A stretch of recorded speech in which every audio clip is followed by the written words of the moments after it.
Olá, bem-vindo a E2, um programa da Escola Superior de Comunicação Social. Estamos de volta com propostas confortáveis, quentinhas e também golosas, bem ao espírito deste inverno. Hoje vamos estar à conversa com o médico Hélder Trindade, em mais um livro porque sim. Raul, o protagonista de Até Sempre Senhor Doutor, assistiu à ascensão do Serviço Nacional de Saúde, viveu os ideais da medicina nos grandes centros urbanos e um dia foi viver para uma aldeia pescatória, o que terá feito Raul virar as costas ao grande hospital. No Gosto desta semana, trazemos-te a história do Facebook e fazemos gosto do que por lá existe. O repórter E2 foi visitar uma pastelaria com um conceito diferente, para golosos conscienciosos. Realizou-se na Faculdade de Ciências Sociais e Humanas da Universidade Nova a Conferência Diversidade Digital, onde se discutiram os resultados finais do projeto Inclusão e Participação Digital. O repórter E2 esteve atento às conclusões. Comprometido assuntos bem interessantes para serem vistos confortavelmente. Fica para já com a Daniela Polónia e a sua entrevista ao médico Hélder Trindade, ele que é também autor do romance Até Sempre Senhor Doutor. Olá, bem-vindos a mais um Livro porque sim. Vamos estar à conversa com o Dr. Hélder Trindade. É médico do Serviço Nacional de Saúde e está ligado à área da transplantação. Hoje vem falar-nos do livro Até Sempre Senhor Doutor, a história de um médico que virou costas à profissão para ir viver junto à praia. Olá, Hélder. Olá, muito boa tarde. O que é que leva um médico a entrar no mundo da escrita? Eu penso que são diversos motivos. Porque, aliás, temos bastantes exemplos de médicos que escrevem, outros que pintam. Eu diria que o médico, habitualmente, é confrontado com realidades, muitas delas dolorosas, e que, talvez por isso, se tenta aproximar de outras formas de expressão, onde possa traduzir as suas realidades, os seus sentimentos, e talvez, de alguma forma, fugir um pouco dessa realidade dolorosa que é o próprio dia-a-dia. Será um dos motivos, haverá mais, com certeza, porque, como em tudo na vida, nós fazemos as coisas por todo um conjunto de coisas que nos rodeiam. Essa realidade que me estava a falar é muito notória logo no início do livro, quando a personagem principal, o Raul, vai para Castro Novo, está a iniciar-se na medicina e é confrontado com uma série de fatalidades, pessoas que se envenenam, crianças que morrem e é perceptível que ele tem dificuldade em lidar com a morte tanto médica como sentimentalmente. Isso é a forma de exteriorizar, de expressar aquilo por que o médico passa? É uma das formas, Eu penso que o Raul, eu costumo dizer a brincar, que na escrita deste livro, foi o único que abordei a medicina e provavelmente o último, os outros tratarão de outros assuntos, mas na escrita deste livro, das conversas que eu tive com o Raul, em que ele me contava as histórias dele e eu contava as minhas, o Raul misturou esse primeiro impacto com essa realidade dolorosa de uma população empobrecida, de uma população que sofria, com os seus próprios desejos de carreira, que todos os jovens têm, como é normal. Que inicialmente não era o que ele queria, não é? Exatamente. Mas parece-me que o Raul depois aprendeu imenso com aquela realidade dura do Planalto, onde ele teve um ano a trabalhar.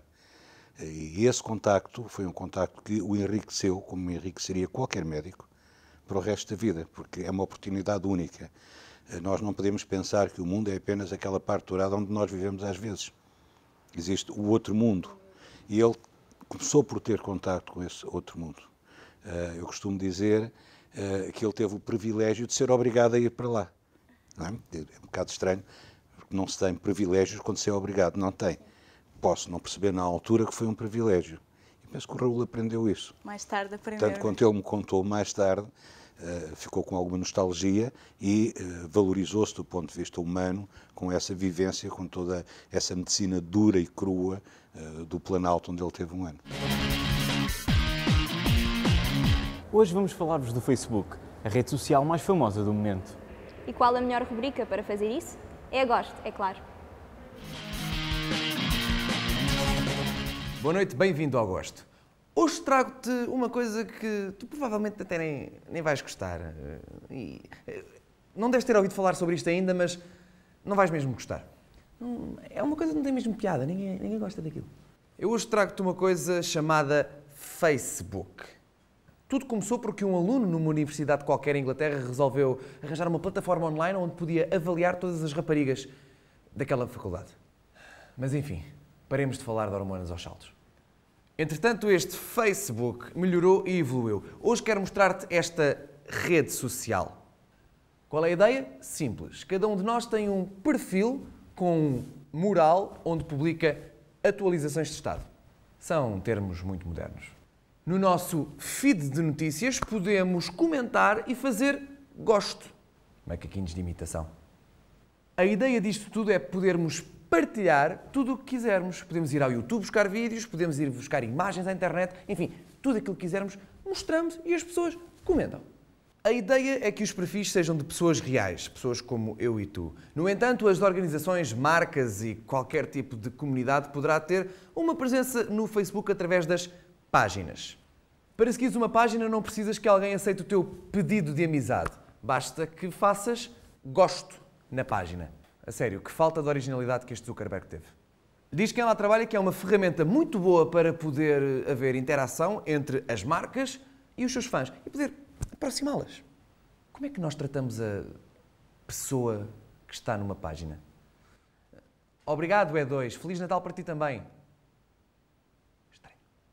No Facebook também há grupos. Podem ser desde grupos de trabalho para facilitar a comunicação, até grupos em que os membros colocam fotografias fofinhas e quiduchas dos seus gatos. Que é giro. Uma vez puseram-me num destes. Ainda hoje estou a fazer terapia a ver se me livro do trauma. Este Facebook veio acabar com uma coisa que é cada vez mais parte da história, o MSN. Ainda me lembro das histórias do meu avô, que ele contava que no tempo dele havia o MSN, em que só se podia escrever com um tipo de letra, e era tudo a preto, e só podias falar com uma pessoa em cada janela. Bons tempos. O Facebook foi agarrar nisso tudo e trazer para a sua página. Portanto, na mesma página tens o feed de notícias e o chat do Facebook, onde podes ver os teus amigos que estão online para falar com eles. Até há uma novidade, videochamadas. Agora podes olhar a pessoa olhos nos olhos quando falas com ela. Para além disso há jogos, notas, aplicações e muito mais. Se querem a minha opinião, eu acho que esta rede social não vai ter assim tanto sucesso. Eu duvido que haja assim tanta gente a querer fazer partilhas com o mundo. Não há. Até duvido que se fosse um país, fosse um dos mais populados do mundo. Eu acho que não vale a pena experimentarem. Eu, pelo menos, não gosto. E depois é muito complicado, há muita coisa, muitas cenas, Não, eu acho que o importante era que se pudesse apenas postar. Eu acho que alguém devia inventar uma rede social destas em que o que contava era postar. Mas frases curtinhas, para não chatear, assim tipo 140 caracteres. Ideal mesmo era haver um passarinho que tratasse disso. Se quiseres lá ir, podes, mas estás por tua responsabilidade. Eu não me responsabilizo. Eu avisei, hein? Bom, foi mais um gosto. Nós voltamos para a semana. Volta connosco. Tanto que ele depois, quando foi para o Hospital de São Bartolomeu, que era o que ele queria, na verdade, não é? Acabou por sentir muito essa falta, a falta do contacto com os doentes. É na periferia, muitas vezes, que os médicos, digamos, que se tornam mais humanos? Não posso dizer que era, porque neste momento o médico já não faz periferia, já não faz parte da carreira médica como fazia na altura do Raul. Eu diria que o ser humano, todos nós somos mais ou menos humanos, as nossas realidades, as nossas experiências de vida são diferentes, é isso que nos vai tornando humanos. E há uns que são mais receptivos, outros menos. A periferia obrigava os médicos rapidamente a um contacto com uma realidade dura, que em muitos realmente talvez tivesse contribuído ou viesse a contribuir para eles olharem para o doente e para a doença de uma outra maneira. Sobretudo quando perceber que o doente não se esgota na doença que está ali. Há para além disso a pessoa e há para além disso tudo aquilo que rodeia essa pessoa e é isso que constitui a humanidade do médico. Muitos queriam conversar, não era? Muitas vezes não era só as doenças. A maior parte dos doentes quer conversar. Precisa de conversar, estão sós. E se nós formos a ver o que é que nós tratamos muita coisa, mas muita não se trata a não ser fazer a companhia, ajudar e o doente ter no médico um amigo. Isso acho que é extremamente importante. Em todas as personagens nota-se que elas são muito reais. Em Castro Novo é uma aldeia, não é? Existem, por exemplo, a história da Elsa e do Santiago, em que ela tem problemas com o marido, e depois a história do Zé Gato, que é uma pessoa que já nem sabe que idade tem, não é? Tem quase 100 anos, e as personagens têm um caráter muito demarcado. Inspirou-se em alguém para as escrever, para as criar? Eu penso que as personagens são criadas com base na realidade que nós vamos imaginando. Tal como eu imaginei o Raul com este perfil, que é um perfil distinto, por exemplo, do meu perfil, provavelmente a um conjunto de outros médicos com quem eu vivi, com quem eu conheci, que o definiu. As personagens também são construídas a partir da nossa experiência. E eu penso que naquele Planalto, quer seja o Zé Gato, quer seja o Santiago, quer seja qualquer uma das personagens, elas existiram e existem ainda hoje por todo o lado. Portanto, o que é que me inspirou? Eu estou muito ligado, até por prazer, à vida de algumas aldeias fora da cidade. Eu gosto de contactar com as pessoas fora da cidade, e tudo isso foi fonte de inspiração para criar todas estas personagens que giram à volta do livro. Até a forma interessante, e que já alguém comentou, dura, como o livro acaba por tratar o próprio relacionamento das mulheres de Castro Novo. Não é? O que é que acontece? Se nós formos a olhar, é uma forma, provavelmente encontramos noutros locais, é uma forma que pode ser crítica, eu acho que não é, é muito objetiva. Sim, e acaba que mesmo por existir. Procura-se deixar ao leitor a interpretação que entender sobre essa realidade que está aí descrita. É feito de bolos e bolinhos, salgados e salgadinhos, o mundo que atraiu o repórter E2. Se és um guloso com consciência de que as opções alimentares são algo importante, se achas que um pastel pode fazer toda a diferença, então esta reportagem é perfeita para ti. A Bake the Difference é a primeira pastelaria vegetariana em Portugal. Pioneira na venda e distribuição de produtos alternativos, a pastelaria vai ao encontro das necessidades de cada cliente. A ideia surgiu em 2006, mais ou menos. Eu já gostava muito de pastelaria, entretanto era vegetariana, e comecei a fazer algumas experiências em termos de pastelaria vegana, sem utilizar nenhum produto animal. Juntamente com uma amiga resolvemos criar este projeto porque achámos que era uma necessidade na cidade de Lisboa, em Portugal, na Europa no geral. Era necessário haver um espaço onde as pessoas que não consomem laticínios, que não consomem ovos e todos os produtos animais pudessem encontrar várias opções. Em termos de pastelaria, sobretudo, tinha sido essa a ideia inicial. Entretanto, à medida que o projeto se foi desenvolvendo, vimos que a nível de salgados há também muita procura, porque não existiam coisas não existiam suficientes escolhas e com alguma qualidade, e então por isso agora, desde que temos o espaço aberto há quase 6 meses, resolvemos também ter prato do dia, sopa, etc. Mas a ideia inicial era apenas a nível de pastelaria. Costuma vir com frequência aqui ao Bake Difference? Já tinha vindo na inauguração, já fiquei de vir outras vezes, mas pronto, essa foi a primeira vez que vim mesmo almoçar. É vegetariano ou vegan? Não, procuro manter uma alimentação assim saudável, comer pouca carne vermelha, mas não só, de forma nenhuma. Costuma vir aqui com frequência? Algumas vezes por semana. E é vegan ou vegetariana? Sou vegana. Porquê? Eu comecei por causa, em termos morais e por questão de saúde e assim. No passado dia 1 de novembro, o mundo vegano celebrou o 67º aniversário. Apesar de quase 7 décadas de existência, o veganismo é ainda desconhecido por muitos portugueses. Sabe o que é ser vegan? Ser? Vegan. Mais ou menos. O que é? Sei lá. É tipo vegetariano, só que não come nem derivados, mesmo nada. E o que é que acha que está implícito para as pessoas a adotarem essa alimentação? Talvez vida mais saudável. Ser quê? Vegan. Vegan. Pá, vegan. Será velho? Vegan cheira-me assim aí para o velho. Eu acho que isso é uma doença, não? Tem que ter certos cuidados com a alimentação, acho que é isso. Eu acho que há pessoas que têm sensibilidades ou hipersensibilidades a esses alimentos. Vegan, sei, mais ou menos. Pode explicar? Penso que é ser vegetariano e portanto, não comer nenhuma proteína de carne, portanto peixe, não comer nada de animais, portanto Bem, é um estilo de vida e é por isso que nós não chamamos a Bake the Difference pastelaria vegana, mas sim pastelaria vegetariana. Porque vegetarianismo, no verdadeiro sentido da palavra, originalmente, exclui todos os produtos alimentares, todos os produtos animais da alimentação. E por isso resolvemos chamar pastelaria vegetariana, porque o veganismo é uma filosofia de vida, é mais do que isso, é um estilo de vida.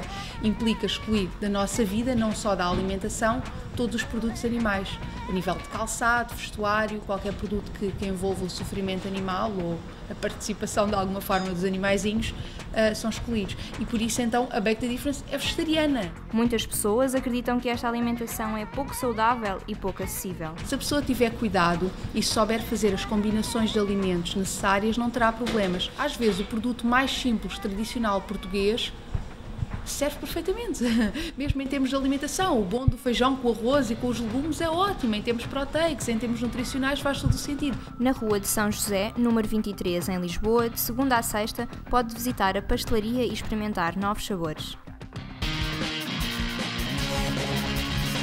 Como dizer que tem um perfil distinto do Raul.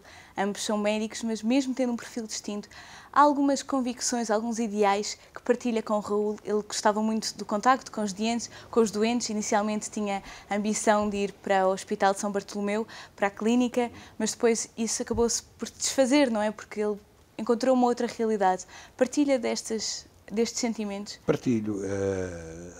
O médico, penso que das coisas que o define é exatamente a necessidade de estar com o doente, de entender o doente, de se dar ao doente. Isso eu identifico-me com o Raul. O Raul, quando chegou ao grande hospital, porque é que ele foge, porque é que ele resolve ir para o pé de uma praia e abandonar a sua profissão, já tarde, mas faz, porque provavelmente ele constatou que se afastou da realidade do doente que ele tanto gostava. O doente duro do início da sua carreira, não é?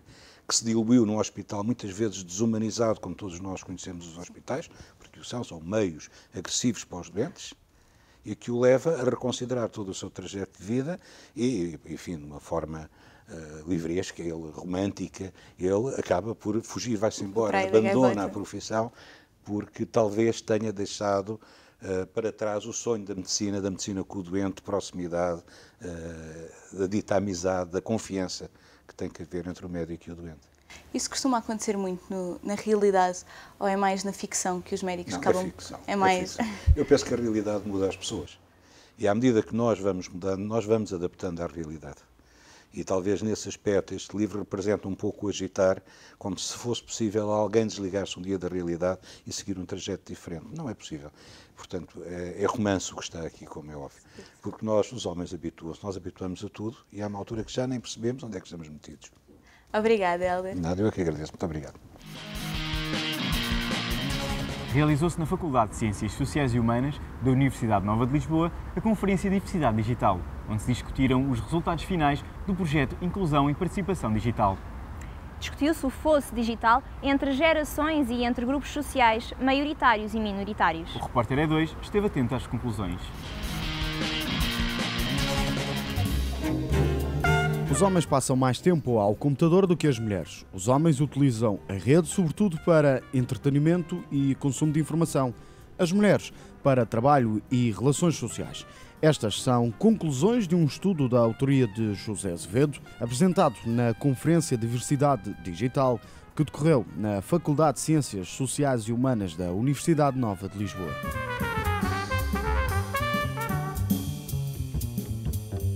Inquéritos de forma direta, feitos a indivíduos com mais de 15 anos a viver nas áreas metropolitanas de Lisboa, Porto e Coimbra, foi o método de abordagem.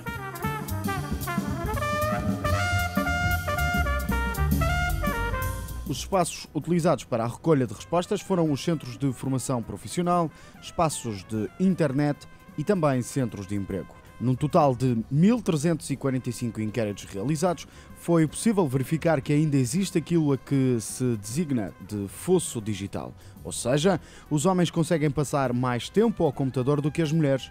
A dupla jornada de trabalho diário e a masculinização da internet são fatores de desigualdade social.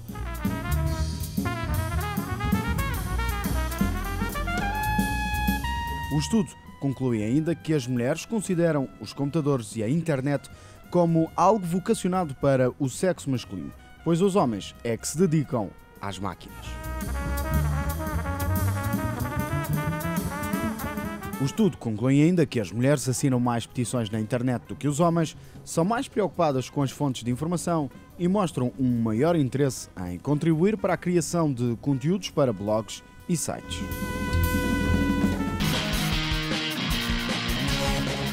Os livros hoje não ficam por aqui. Que sugestões é que nos trouxe?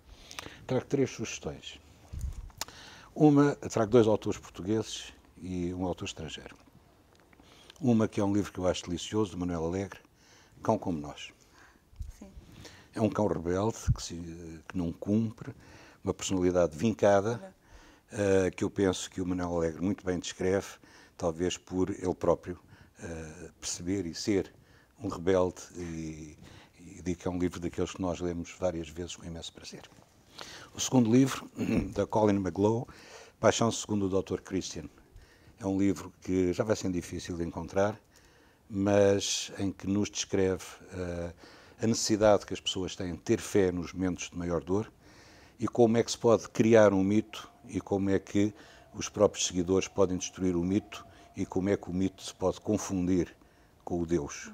Acho que é um livro que já o li várias vezes e continuo sempre a ter ideias diferentes sobre ele. E depois, um autor que eu aprecio muito, que é o José Saramago, que todos nós gostamos. Eu podia ter trazido o ensaio sobre a cegueira, podia ter trazido os seus primeiros livros, os Levantados do Chão, qualquer um. Mas desta vez, dos vários que eu aprecio muito, até talvez aquele que não foi o que mais apreciei, A Jangada de Pedra.